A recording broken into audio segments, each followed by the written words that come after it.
YouTube, how's it going? Let's get this set up here. All right. See if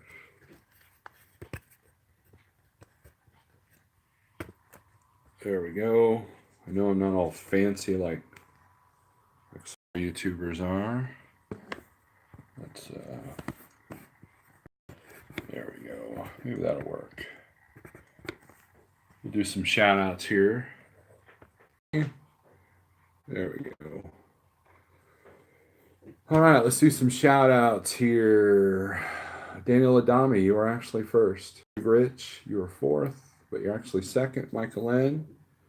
Big Tex Trucker, Provost Motorsports. Provost, he had a really good video about tax stuff. I enjoyed that. Brandon White, how's it going? G-Man Transport, 79th. Salty Pirate, what's up? Okay. Now, before we begin,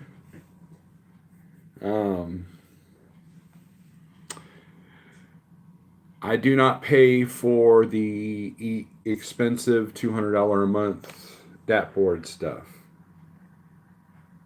And I'll tell you why. What's up, guys? Let's see. John Capone, what's up? Salty Pirate, I think I already said hey. Lee Lost Cause. Big Tex Trucker, Sherman Brown. Big Rig Bill, good morning. AKA Dollar Bill. Do you type that every time you type something, Bill? Pale Rider. Everybody say happy birthday to Pale Rider TV. Today is his birthday. I was going to do a whole live feed just about that.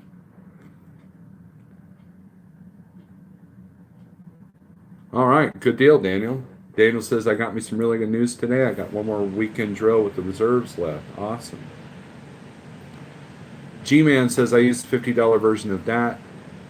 Shows the 90-day lane average. That's about where I got. If you go through AIDA, it's actually a little bit cheaper. Sherman Brown, can I make money running from Memphis to Illinois back to Memphis? Yeah, let's look at that. Let's look at that. So, this right here is your national load count per van. This is the load ratio. So, can't see it, but Alaska's got one load going in and 5 loads coming out, which usually, it's actually kind of higher than what they usually do.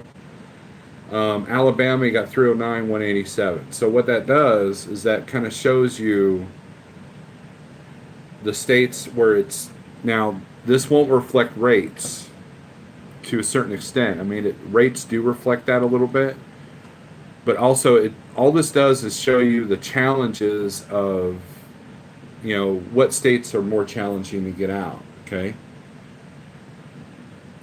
So let's look at Illinois. Illinois got 1128, 1864 coming out. That is huge. And so what that tells me that the springtime stuff is going on right now. Mulch, lawnmowers, all the stuff you see in the garden centers, seed stores, farm, everything. And a lot of that is made and produced in the Midwest. And so a lot of supplies are coming in and a lot of stuff is going out. So, that's a good ratio right there. Now, so if you want to look at Tennessee, Memphis, let's look at Mississippi here. 137, 157. Because you have always got, was it South Haven, that's south of Memphis there? So that's a good ratio. That's a good even ratio. There, I'm doing it wrong. I'm looking at the computer instead of the phone. Even ratios makes it easier to go in and out, versus, a state where it's like the ratios aren't good. Now, okay, so here's Tennessee.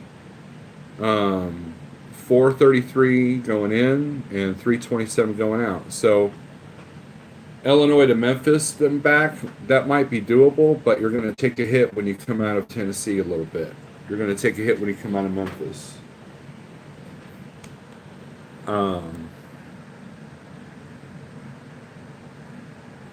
Thanks, Jeff.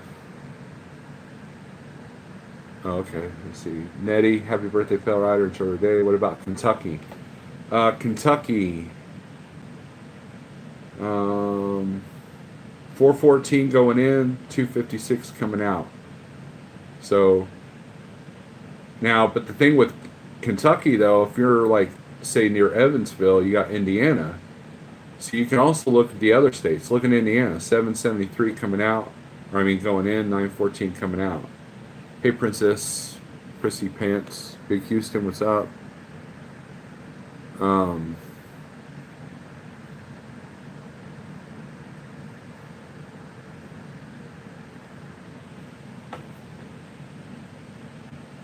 say thank you to everyone else but me. See how it is, Pale Rider. South Dakota, 8201, nice. Right. So if you guys see, look at the trend here. Um, Look at all the states that have a lot of the bad weather right now. North Dakota, um, 61 going in, 144 coming out. Look at Minnesota. Look at Minnesota right there, guys. 445 going in, 1039 coming out.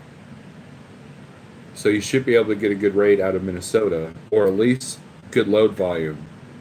And this is all dry van, by the way. I did do Kentucky. Daniel, Kentucky is 414 going in and 256 coming out. Washington is 691 going in, 260 coming out. So Washington can be a bit of a challenge. Look at Texas, 1262 going in, 883 going out. Now usually that's a little bit further spread than I've seen it closer, but Texas is one of those weird states where it could be difficult. It's not impossible. It could be difficult to get a good rate coming out. Now, if you're a fair weather driver and you want to stay in a warm state, if you had to choose between Texas and say Georgia or Florida, you're looking at you're probably looking at a better rate coming out of Dallas than say you would out of Atlanta or out of Florida. Because what happens with Georgia is it becomes a soft market because a lot of people won't pull freight out of Florida because of the cheap rates. So what do? They deadhead to Georgia, South Carolina. So it makes those states kind of soft markets. For example, South Carolina here is 284 and 210. That's actually not bad. But Georgia is 888 going in and 446 coming out. So if you're fighting with the Florida trucks for that, then that ratio is not going to be in your favor. Florida, here we go, 588, 237. So, some states will surprise you. Minnesota's 445, 1039. I think I already mentioned that. Mississippi. Okay, let's look at Montana. 63 going in, 109 coming out. New York. Look at New York. A lot of people don't consider New York, but they're having some bad weather right now. 603 going in, 903 coming out. But look at North Carolina. 619 going in, 443 coming out. Look at Ohio, guys. 1135, 1360. Ohio, you can pretty much throw a dart and make money.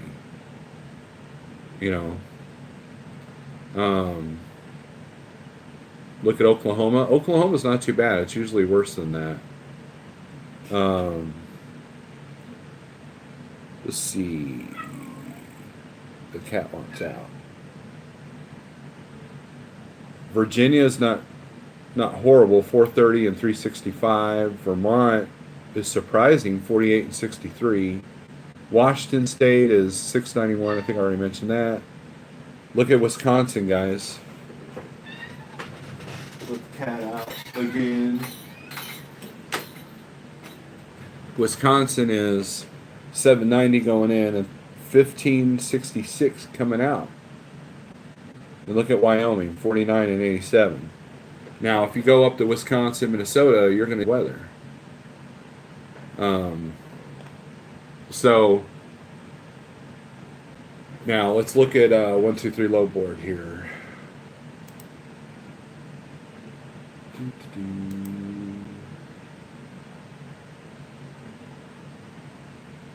Alrighty.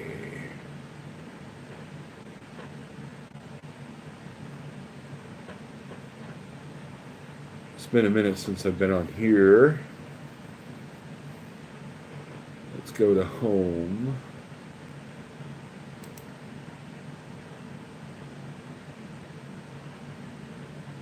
Let's see, find loads, load availability, load planner.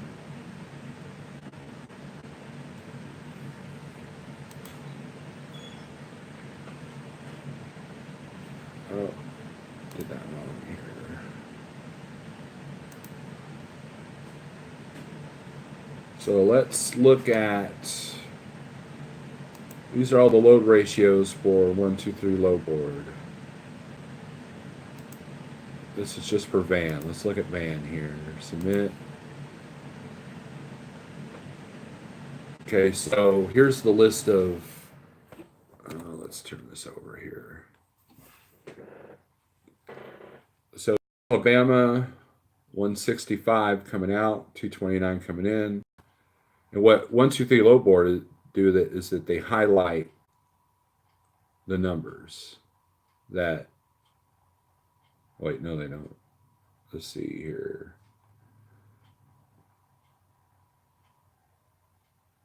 No, the underlined ones are the outbound. So you can, like, I can click on, let's click on Nevada here, 87, right? 87 going out, only 115 going in. And it'll still tell me all the loads coming out of Nevada, right? Right now they're showing 87 of those loads. So let's see here. So we go back. This is all dry van, by the way. And you've got Canadian provinces here, but we don't worry about that. Look at Oklahoma, 226 out, 265 in. So it's a better ratio than, say, the DAT board. Let's look at Illinois. Illinois here is 1053 coming out, 794 going in. So pretty much online with that. Missouri is a little bit different. 546 coming out, 367 going in. Whereas the DAT, it's like kind of opposite there. And then you got this. Run Adobe Flash. Allow.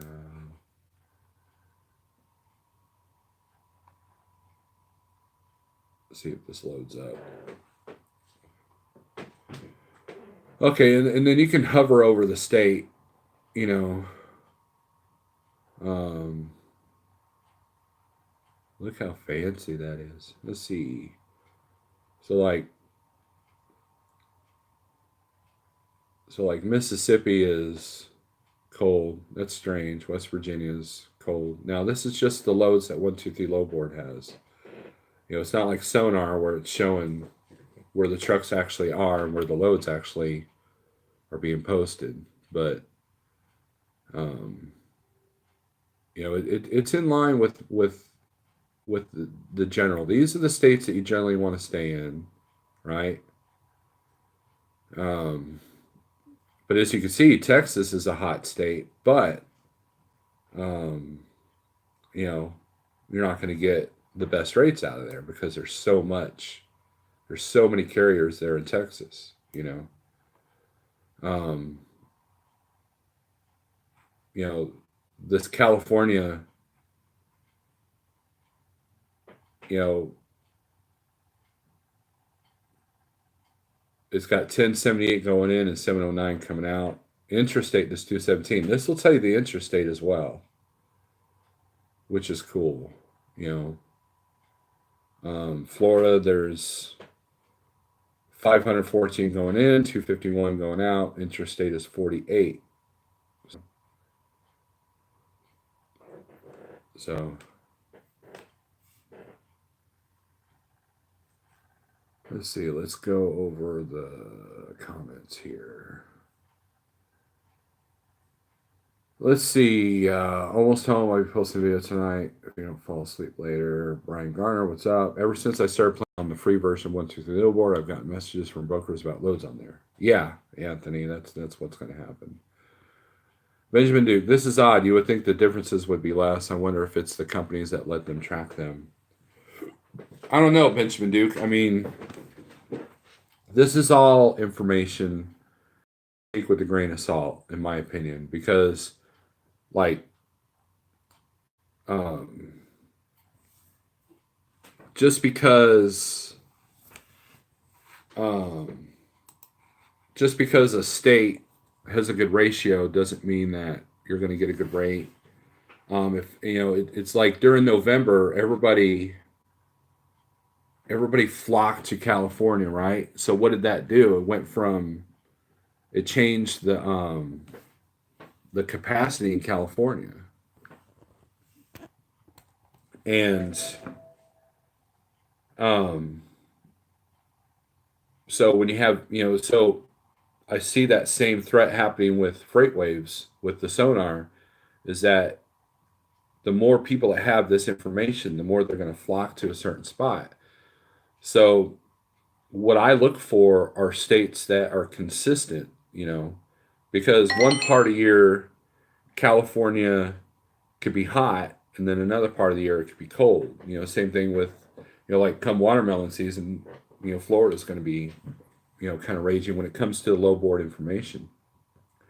But everybody knows that if you want to just throw a dart and make money, Illinois, Indiana, Ohio, those are your three, and Michigan are your four best states. And they're the easiest to run in, if you take out the weather equation. Like right now, they haven't been that easy. But, it also depends on your style of running, too. If you like doing long haul, doing these short hops in those four states may not work for you. If you're going for a daily rate, like what Jeff was talking about the other night, those short hops in the Midwest can really do some really good work for you. But if you want long haul stuff, then you have to look at the states that, to me, have decent ratios. So at least you're getting, you're not struggling to look for loads.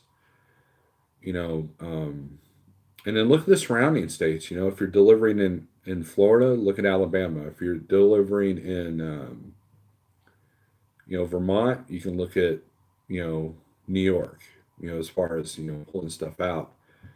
I don't know much about the Northwest market. I really don't look at it a whole lot. But I do know that the load ratios change a little bit. Like, hey Barrett, Jesse, what's up? What is the track time frame? 48 hour. Benjamin, I don't know. If on the top of this screen it says national load counts, as of 10:04 a.m. So I don't know how often. See, I can refresh it to 10:30 and see if that changes anything. Look at Colorado. 242 going in, 149 coming out, and we all know somebody.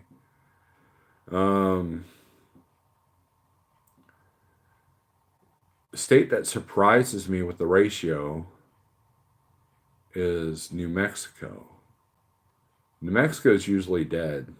39 and then 63 coming out. That's pretty good. But what that tells me, though, is that you're more likely to find a load coming out of New Jersey. And there, the numbers just change. So these ratios change by the minute. Than you will in New Mexico.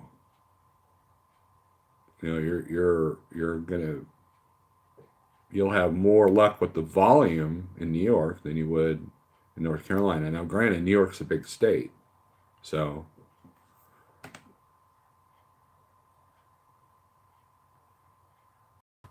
I agree, Benjamin Duke.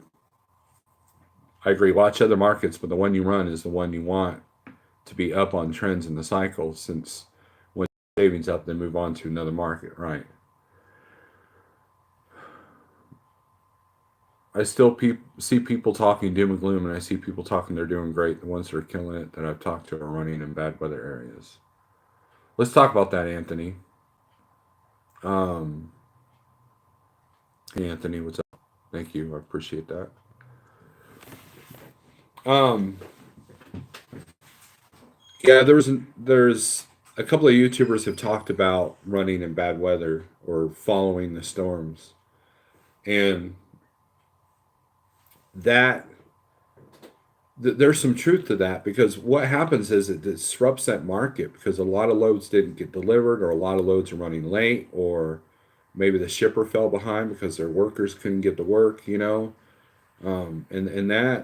that will create some desperation. And when shippers and or brokers are desperate, then that's when they're willing to put some money on something. So there's some truth to that. And then also, you have to be willing. Do you want to do you, you know it's a balancing act. Do you want to take the risk of putting your truck in a ditch, or dealing with some ice, or being shut down for 3 days for that higher rate? So if you, let's say you grab a load that's going to say Walmart or Dollar General, and you get stuck in some blizzard conditions and you're shut for 2 days, well, now that load has to be rescheduled. And if everybody else had to reschedule, then you might be looking at being down for an extra week. So there's the risk. So the more risk, the more reward, where you should be. So if you want to go up to, say, a snow, like right now, New York is seeing feet of snow. If you want to take the risk of trying to deal with that, you can make some really good money. However, it to me, it would depend on the kind of load it is. If it's a refrigerated load, you might be looking at spoilage, or you might be looking at running the reefer 3 or 4 or 5 extra days than you anticipated. I don't know the reefer market that well, so I could have just talked out of my butt on that one. But so you have to run the risk. It's like, I think I mentioned in my Georgia video, where you can run south and deal with low rates, or you can run north and deal with bad weather and good rates. Either way, it's a gamble. You can find some good rates coming out of the south, but then you can even run some bad weather in the south. I think Las Vegas actually had snow earlier this week, and we all saw what happened to me. I ran up to the Midwest, and I lost 2 days because of the way the loads were scheduled, but also because of my fuel filter freezing up. So, which, by the way, somebody criticized me on another video, because I think they're blocked on this channel, that I ran Southern fuel and went up north and didn't treat it, and then here's and that's why I did. And it was kind of like, that was an idiotic move, Steve. I have a friend of mine who also had the same exact thing happen to him, and he buys nothing but winter fuel, and he does treat it, and it still happened to him. It was just that cold. Now, in hindsight, I probably should have just put 50 gallons. It was a light load, so I didn't burn as much fuel as I thought. So I should have just put 50 gallons, and then topped off in, say, West Virginia with the full bottles of Antigel. And so we learn from our experiences. So, and that's one of the costs. Like, if you run up north, yeah, you'll make more money, but then if you had no APU, you're idling the truck. If it's too cold, you're idling the truck. If you're going to sit a little bit, you're having to put fuel treatment in the tanks, which costs more money. So you're burning more fuel, you're spending more, and then there's the possibility of delays, and then the risk factor of you see these pileups every year. Every year there are these pileups, and I know that like Chicago area saw a ton of ice. There's that viral Facebook video of that truck just careening into a cop car in the intersection because of the ice. He was running too fast, but ended up running the red light and boom, smacked the police car. But come springtime, when you're not worried about the weather so much, then the markets will change, and as these trends and everything, and it all sometimes it comes down to luck. Sometimes it comes down to being at the right place at the right time. The load that I pulled out of Columbus going to Oklahoma, somebody fell off that load because of the weather. So I had a little bit of leverage, got a good rate, and barely made it to the shipper on time. And so that was the right place at the right time. I was in London, Ohio, with a fresh clock, and I was ready to go. So it's a combination of things, and what I recommend people do, and here's the other thing. This is my first year in the spot market. As of February, oh, as of a week from now, as of next Tuesday, right? Yep. As of next Tuesday, will be my first full year at Like Trucking. And what I do is I keep these notebooks. I write down all the load info. I write down all the pickup information, the broker contact, the miles, the deadhead, the loaded, odometer, where I fueled, how much it cost, what the net was. And after your first year, you can kind of look to see, okay, when did the market turn down a little bit? When did it come up? When was it at peak? And right now we're looking at the springtime stuff. And if I remember correctly, April was not as good as March last year.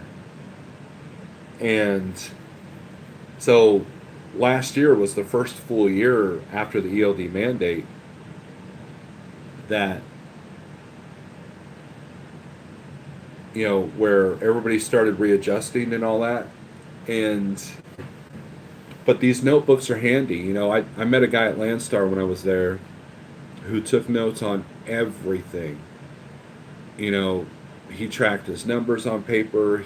But he wrote notes on agents, the loads that paid the best, the loads that had the best net, the loads that had the worst net but highest gross. He kept track of all that, and so year after year he goes back and looks at information, and he is able to make decisions based off of that.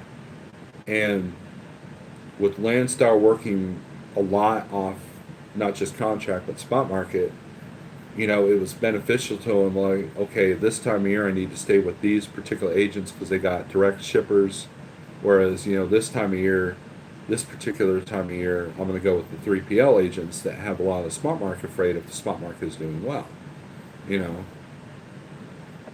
Our choices have positive, negative returns. Call it education or surviving, right?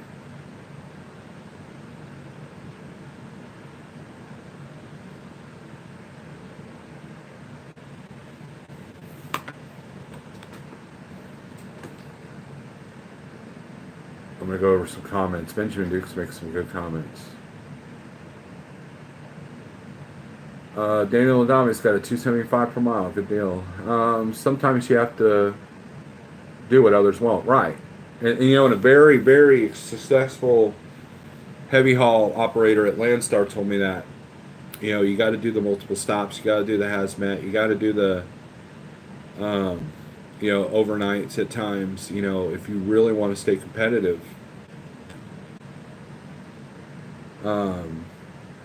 We talked about southeast and northwest runs, then short hop back to the southeast, then the rates fell, and then go back to short 300 miles. When I took that advice, I did well. I saved up the money to cover the learning curve and made back the education costs. Benjamin Duke, that's a good point. whenever you make a transition to something new, um,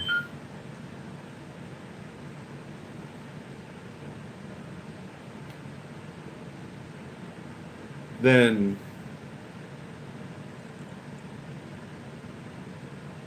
you know, like somebody was on the Schneider Facebook page and they talked about how they didn't have any money for a down payment and they didn't have good credit. And I mentioned that you might want to be able to solve that before you become a lease operator. And this is just in general, not just at Schneider, right? And you hear stories, well, I bought my truck with credit cards, or I did this, and, or I had a 500 credit score and all that kind of stuff. And that's fine, but if you're in a situation where you're the sole breadwinner of the family and you don't have any money down, you don't have any money saved up, and you have crappy credit, you're taking a much larger risk than, say, someone who has a second income and good credit, you know, if you have a breakdown. Because even if your truck's covered under warranty, you still have that downtime. You know, that they still want that truck payment. They still want, you know, your mortgage still has to be paid. Your kids still have to be fed. And you can have the best bumper to bumper warranty out there, but if the truck's down 1 week or 2 weeks,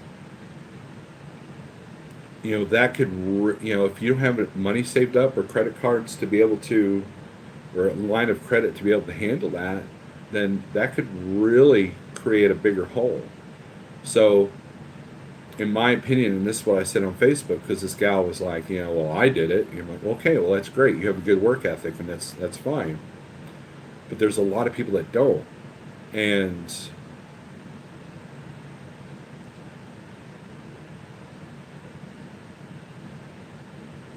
the more prepared you are, the easier the obstacles will overcome. So you save up that money, like Benjamin talked about, you know, when you're doing that learning curve.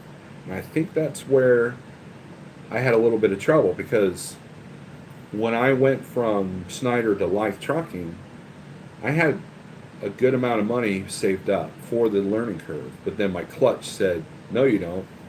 And, you know, so between the clutch and getting my apportion plate and, you know, I struggled for a minute, but then the money was good. But then March happened where I hurt my ankle, so I was down a full month. So, and I've never really recovered from that as much as well as I should have. And a lot of that is me. You know, I've had to change my work ethic, you know. And yeah, I'm at home, but I do have a load book that I'm picking up today or tonight. And it's not an overnight run, so we're good there. But so I have a little bit of time, and I thought I was looking at the low ratios because I'm studying the markets. I'm studying what states I need to stay in, but I am booked up until Monday. And so I'm kind of looking to see, you know, and these are just now numbers, you know, these numbers I'm showing you are just now. So by next week, they could be different, you know. The important thing is to have as many tools as you can, and then keep notes. You know, look at the history. You know, I think Big Rich has talked about that he took notes for 2 years before he entered the spot market. And the only problem with that is that 2 years ago the market was completely different, and the rates were. I mean, 2 years before he came in, you know, we were still seeing a little bit of a mini recession. You know, and so the other important thing is you have to have an exit plan. You have to have a strategy that says, hey, what are you going to do if the worst case scenario occurs? You know, that's why you don't burn bridges with carriers. That's why, you know, you stay educated. Like if you're, you know, like, you know, a friend of mine talked about getting his own authority, you know, as a survival mode, whereas other people are talking about going to mega carriers as a survival mode. Well, what constitutes survival mode? You know, what is the lowest of the low on your rates? You know, and then Jeff talked about, you know, sometimes just a change of perception could be something, because like Jeff did that video about your cost per day, and it changed a few people's perceptions on how to run. Big Rig CEO has talked about the Moneyball approach, where four singles create a point. So and a lot of that is related to the short haul game, because you got guys at Snyder that their net is $100.50 a mile to the truck, not net, but to the truck, and they're dealing with $1,000 payments. And it's the ability at Schneider to do the short hops, drop and hook that allows that to happen. You know, um, these load numbers are changing. I don't know if you guys can. No, you can't see that because the camera's facing me. But then the numbers can be skewed too, because you got brokers that will do multiple postings, and so that can skew the numbers as well. And we all know the infamous broker that's infamous for that. But then they're not the only ones that do that. There's a lot of people that do that, a lot of agents that do that, and I know that Landstar does the same thing. So on their own board, somebody was showing screenshots of that. So sometimes you can't trust the numbers that you're seeing on these low boards. You just have to go where you have to go back to your history. You have to go, and if you don't have any history, like what I dealt with last year, this past year, then you talk to the people that do. Talk to the people that have been in the spot market for quite a while, and tell them what the trends are. That's why you got some people are doom and gloom, and some people are say they're doing great because they prepared for January. One of the biggest learning curves in any kind of um, choose your own freight situation is knowing where to go and when to go and how to go. And that's part of the learning curve. So you have to kind of set yourself up for that learning curve. Daniel Adami, he's in his first year of the spot market, so he's going through a learning curve. The learning curve of dealing with brokers. That's something I had a little bit experience with by coming from Landstar, but at the same time, it's the same method, but a different result. In other words, if you called on 10 loads in an hour at Landstar, a lot of times the loads weren't even there. That's what my personal experience was. And this is not a bash at Landstar, but that's just how it is. And if you talk to the veteran Landstar drivers, like, yeah, man, if you're working off a low board, you're dealing with multiple postings. But if I call 10 brokers here, then it's usually because the times didn't work, or the load info didn't work to what I need, or I didn't couldn't do the product because like freeze protect, stuff like that in a cold state, or couldn't agree to a good rate, for where it was going, what it was going into. You expect a higher rate if you go to Dallas, if you go into Dallas, but you don't expect a high rate coming out of Dallas. So you have to have realistic expectations too. You can't get mad at the brokers if you're expecting $3 a mile out of Miami, Florida. That's not their fault. That's just the way the market is. It's the way the industry is. Are there brokers that keep money? Yes, but that's no different than drivers charging for $4 a mile on a load that costs them $1.60 a mile to run. They look at that. That's how they look at it. So you have to approach things from you have to look at their perspective of things as well. And and if you guys have been paying attention to the NEMF company that's going out of business, part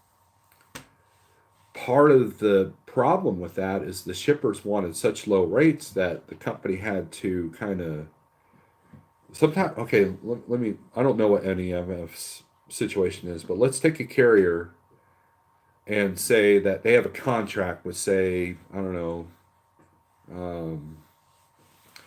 ABC Food Company, right? And the carrier goes, hey man, we got 100 trucks. We can do so many loads a month for you. and we want to be your number one carrier. So they sign a contract, right? And then 6 months later, the rates go down for everybody. So the shipper's like, hey man, you know, I noticed that all my friends are paying, a lower rate. We need to renegotiate. And the carrier doesn't want to lose that contract, so they adhere to it. Next thing you know, the contract is lower. Let's say fuel goes up or something else happens. Well, now that carrier's got a higher cost, and the carriers or the shipper's been spoiled with these low rates, and now the carrier can't do that. So they end up going out of business, or they end up losing the contract. Next thing you know, the shippers dealing with these lower end carriers that are running for pennies on the mile, and so their quality of service goes down. The next thing you know, it's kind of snowballed into something. So it's in an established broker's best interest to not have the rates so low that they slice their own throats. Just like if you're a carrier, you don't want to have rates so high that you slice your own throat. There's got to be a balance in this industry. It's all about balance and adapt. To me, I had too much home time, not enough time on the road, so I'm having to adjust that. And that's just me as a single owner operator. Whereas a larger carrier, people have to pay their bills. You can't have contractors on your fleet, like stay like Schneider or Prime. If they're not making any money, then they can't make the truck payment. So the carrier ends up losing. So because now they've got to make that truck payment without a driver in it. So it's a game of give and take, and it goes by the day. I mean, I'm literally watching these numbers disappear and appear, in front of me here.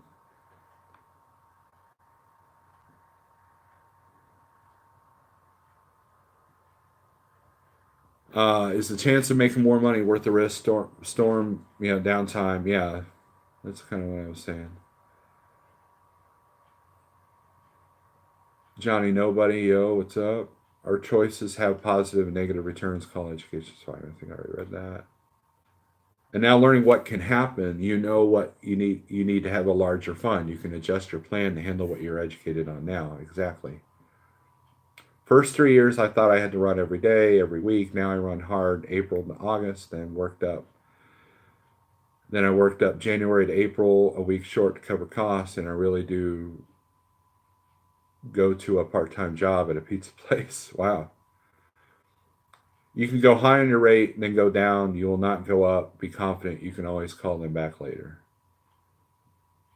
I read something where that company took in $400 million last year in revenue. Right. So there's probably some other things going on there.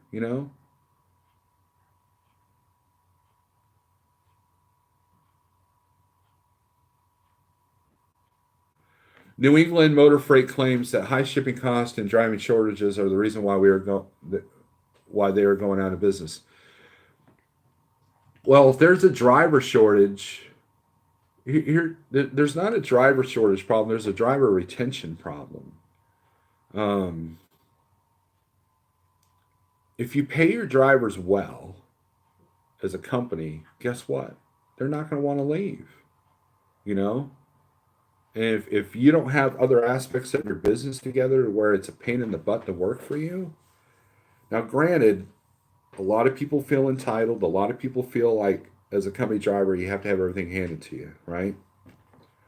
Um, but at the same time, if they give you a fair wage, reasonable equipment, and they handle the negative situations that you might have, like say a light out or detention, layover, that kind of thing, then a lot of people are subjected to this grass is greener mentality, and so that's part of the driver shortage. But driver retention is where it's at. If you have a company that people just do not want to leave, that will reflect in your service, and that will reflect in your ability to negotiate.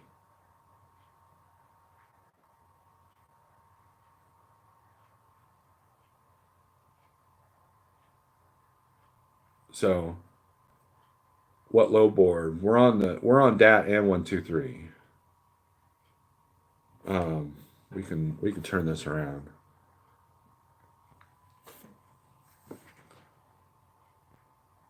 So see if I can find where some numbers are changing. Yeah, like look at Minnesota there. Where's my mouse there? Look at Minnesota. 603, 600. So it's changing by the minute there.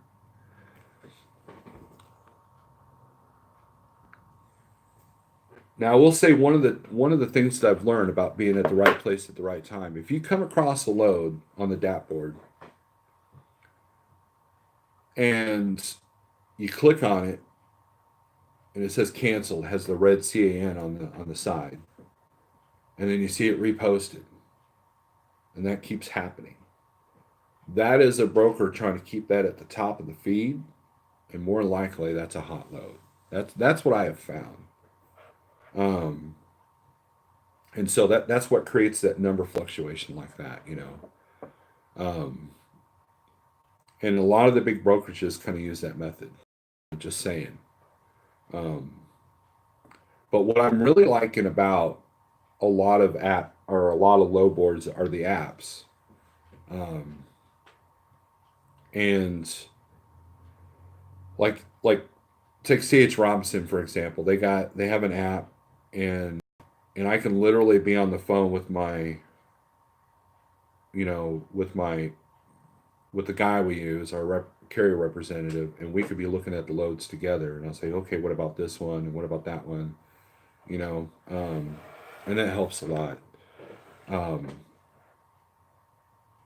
Yesterday, I was on one Click and Go app while I was on the phone with my rep, and as soon as he confirmed the load of where I was going, then I booked the load of where I needed to be, and it worked out really well. You know,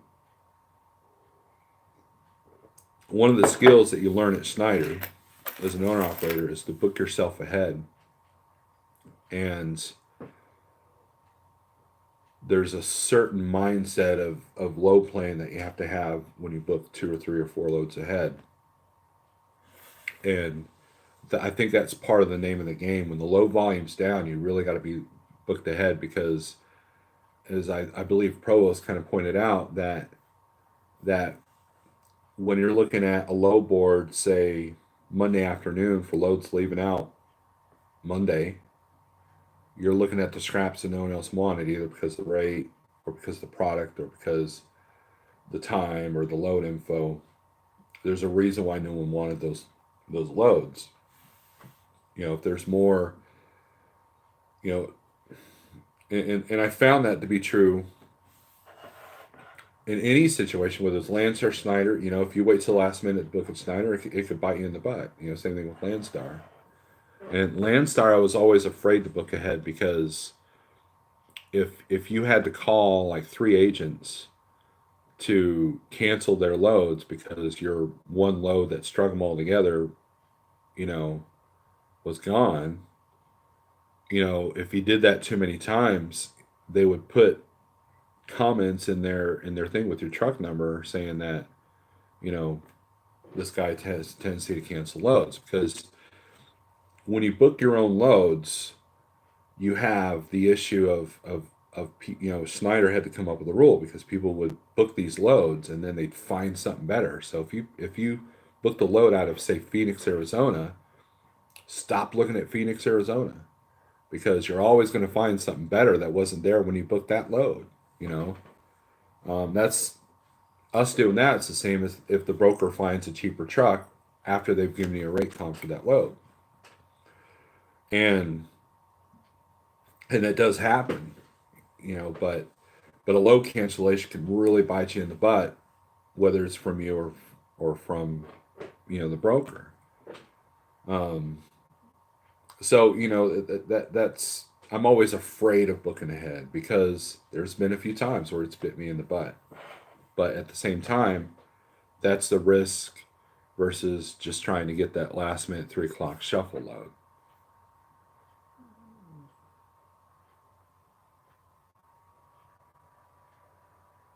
I agree with you, Benjamin Duke.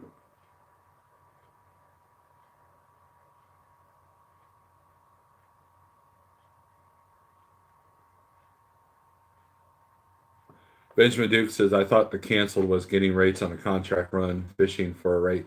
No, I don't. That's not true because, I mean, it might be like in addition to, but I know that the load I pulled out of Columbus in the middle of a snowstorm was that scenario. All right, Herbaquero.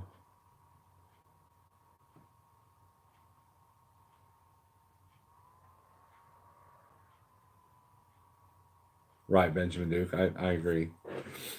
But anyways, I do have two loads booked. They're pretty decent rates. I'm seeing some of the stuff come up rate wise for dry van. Um, and the spring stuff is shipping, guys. Lawnmowers, mulch, seed, um, all the stuff that you fill the garden centers with the exception of live plants, are shipping right now. The shippers are taking advantage of the lower rates and they're going to trickle the stuff in. That's kind of what they did over Christmas. And then maybe at the end of March you're going to see a spike of of the stuff that they want for the summer, the excess, capacity. Johnny Nobody, I agree with you. Posting your load is a good way to get a hot load to I found. Yeah. And I know that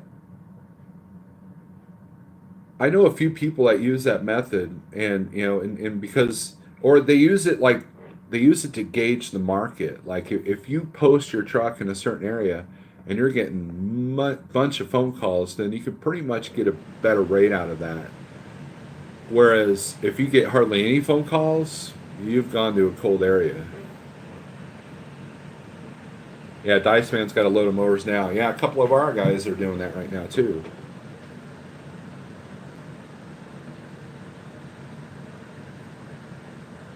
I see hot loads quite often. One load posted by multiple brokerages for different rates, all posted within several minutes of each other.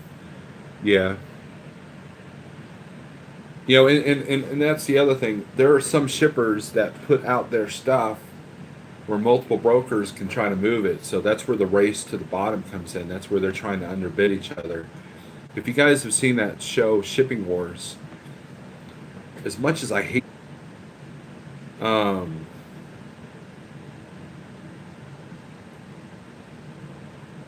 not accurate, but it kind of gives you how the process is with a lot of these shippers, and and that's kind of why you see the multiple postings on Landstar's load board is because the agents have pulled this load from a shipper that says the one who can do it the cheapest gets it, and and so they're literally undercutting each other.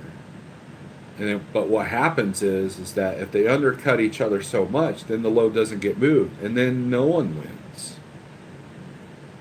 And that's where you got to deal with a good brokerage versus a mom and pop or someplace that is just trying to slice rates as much as they can, without regard to the future. And you have to look at, you can't just look at the load in front of you or the shipper in front of you. You have to look at the long term.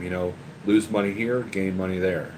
That's part of running a business. And Provost did a really good video about running a business and how you might go whole periods and you're in the red. I'm in the red right now because of the repair. So, um, so January, February, March is your red time.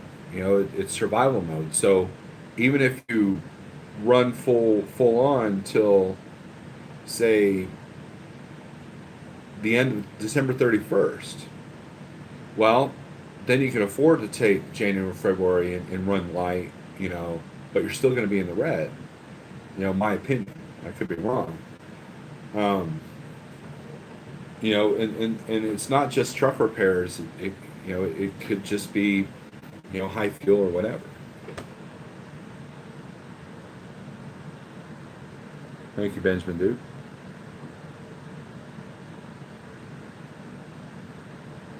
G-Man Transport. I always post my truck to gauge the market. Come 2 p.m. flown will blow up last minute loads for the day.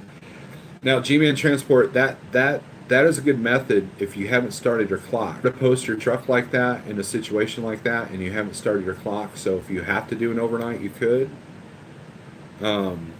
Because I feel that that's where you can make some money. And what's interesting is like, oh, I became an owner operator because I don't want to do overnights. Well, if I can get $3 a mile on a 1,000-mile run and work overnights, I'll do it. You know, that's what coffee's for. You know, and so there's an opportunity to make money there. But I think that posting your truck is a lot easier to make money if you haven't started your clock yet. That's where e-logs have kind of changed things. Hypothetical question: if you're sitting at a dock and loading before you start looking for the next load, how long would you look for that great load before settling for a good load?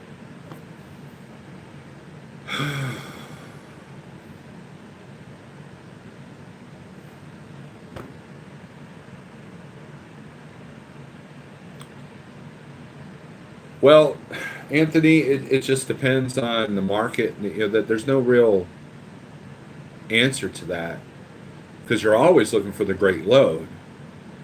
But what you do is you see the numbers. Like if I do like a load search, say, let's say it's Friday morning and I'm at a dock and I've been dumb enough to not have something booked.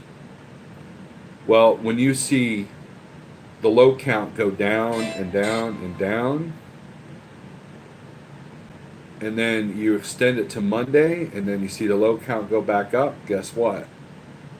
Your Friday loads have dwindled, and so you got to pick something to at least move if that's your goal. You always want to be moving. Sitting at home too much, sitting in the truck stop too long can be detrimental, and I'm a perfect example of that.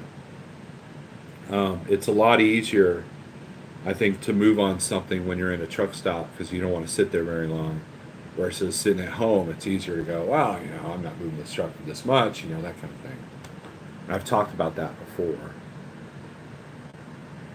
I agree, G-Man. Much less stressful to book yourself out a few days, though. Right. I mean, that was one of the cool things about Schneider is that I can get up Sunday morning, click and go on the low board, and then have my week booked out, and therefore I know where I'm going to stop. I know how much groceries I need to get, all that stuff. And so, like for now, like I'm booked up until Monday, so I'm not stressed. I know exactly what I need to do. I know exactly how many groceries. I know exactly, I have no intentions of coming home, so I'm getting a lot of groceries, which I might do a video about that. Would you guys be interested in me doing a video of me actually doing my grocery shopping, to kind of show you what I've been losing weight with, guys? Would you be interested in that at all? Because I'll be stared at a lot by having a GoPro in the grocery store. So just letting you know that's a sacrifice I'm willing to make. That comes back to knowing your numbers, right?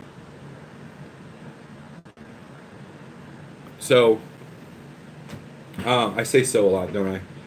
But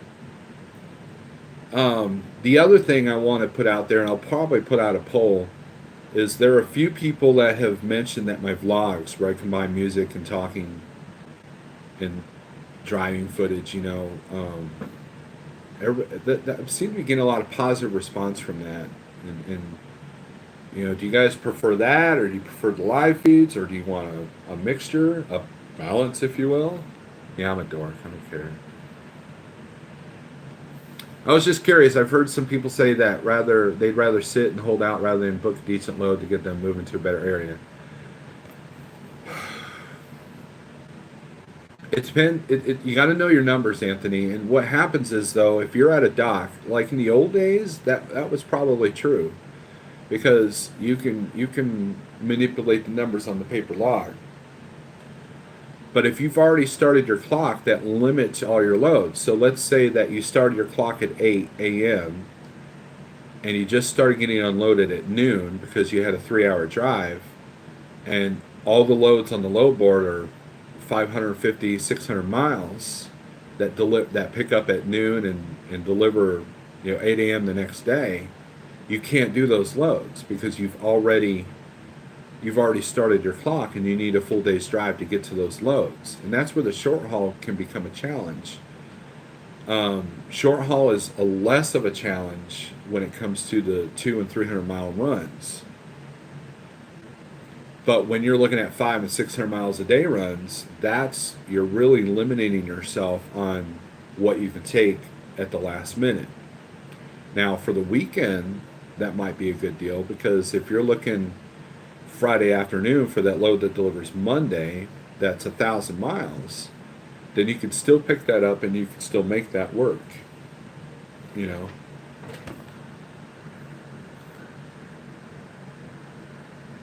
Okay, crafty trucker. Got 1 foot of snow yesterday, truck for life. Right. Or on the way back from Ohio. So I definitely keep an eye on the weather. I've got my satellite TV on my tablet, and I'll turn on Weather Nation, and just be aware of situations. Sometimes you can't help it.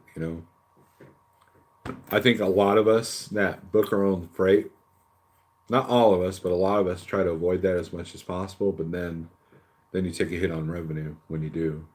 Either way. But anyways, guys, we're gonna keep this at just a little over an hour. I just thought I'd put the load ratios out there. I didn't really mean to give like I'm some kind of market expert because I'm not. But I do know this. I do know that keeping notes, if this is your first year into you hear me, Daniel Adami? Your first year into the spot market, keep the notes. And here's the other good thing, right? So let's say I call broker ABC and say, and I see a load that I've done before. Hey, I'm calling on that load that goes from Dallas, Texas to Columbus, Ohio. And they're like, yeah, we're looking to move it at this and this much.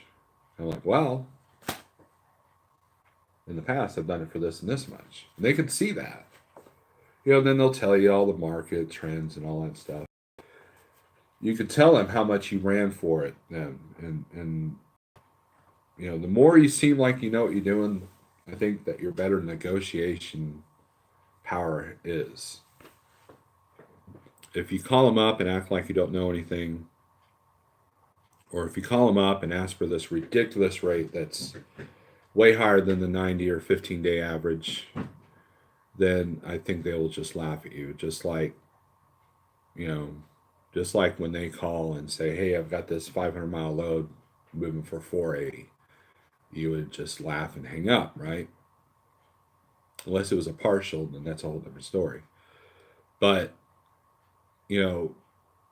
it's a cat and mouse game. It's literally what it is. Sometimes it's in our favor, sometimes it's in their favor. I think the key is consistency and balance. And so I look for the states with these load ratios that they're equal numbers. But like right now, the best state to be in is Illinois. 950 going out or coming in, and 1639 coming out. And I know that the bad weather has something to do with that. So,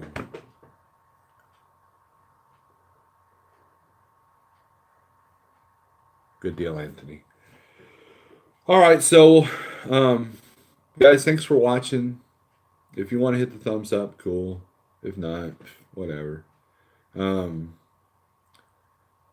Everything I said either makes sense or it's complete nonsense, however you want to look at it. And just look at the low ratios, have as many tools to your disposal as you can. And in a perfect world, I would like to have the 2 low boards I use and maybe that sonar. I think that might do well. But sometimes you got to go old school and just go by what you've already dealt with. So, anyways.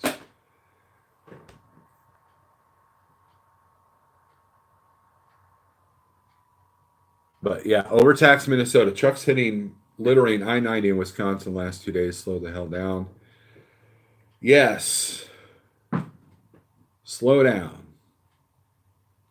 There's nothing in that box worth losing your life over. Absolutely nothing. See ya.